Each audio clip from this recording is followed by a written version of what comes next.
एते अवां भी अहम खबर शेयर कंदासीं। बलोचिस्तान के इलाइक़े लसबेला में विॼ किरण सबब एक औरत फोत थी वई आहे। चनाल ॻोठ में विॼ किरण सबब एक औरत फौत थी वई है। लाश लसबेला अस्पताल मुंतकिल किया वियो आहे। बलोचिस्तान में गुज़िरियल ॾींहं खां बरसात दौरान मुख़्तलिफ़ वाक़िअनि में 5 ॼणा फौत थी चुका आहिनि।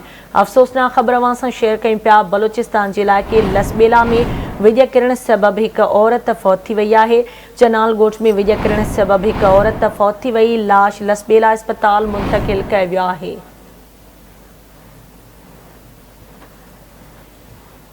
एक भेरो ॿीहर अवां सां अहम खबर शेयर करे रहिया आहियूं। बलोचिस्तान के इलाइक़े लसबेला में विॼ किरण सबब एक औरत फोत थी वई आहे।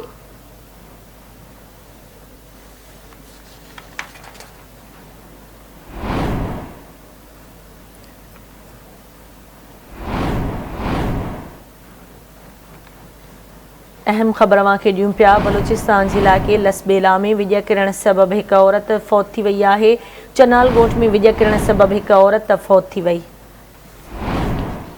तफ़सील मालूम कंदासीं आवाज़ न्यूज़ जे रिपोर्टर आज़ाद बलोच खां। जी आज़ाद, वधीक छा तफ़सील आहिनि? जी बिल्कुलु, बलोचिस्तान जे लसबेला जे इलाइक़े चनाल ॻोठ में जेको आहे त विॼ किरण सबब एक औरत फौत थी वई आहे। ऐं मां तव्हांखे ॿुधाईंदो वञा त गुज़िरियल ॾींहं खां वठी हिन वक़्तु ताईं 5 ॼणा जेको आहे त बलोचिस्तान जे मुख़्तलिफ़ वाक़िअनि ऐं हादसनि में फौत थिया आहिनि। ऐं गुज़िरियल ॾींहं खां वठी जेको आहे त बरसाति जो जेको सिलसिलो आहे उहा हिन वक़्तु बि जारी आहे। हिन वक़्तु जेको आहे त लसबेला जे इलाइक़े चनाल में जेको आहे त औरत जे मथां विॼ किरी पई, जंहिंखे जेको आहे त लसबेला अस्पताल मुंतकिल कयो आहे।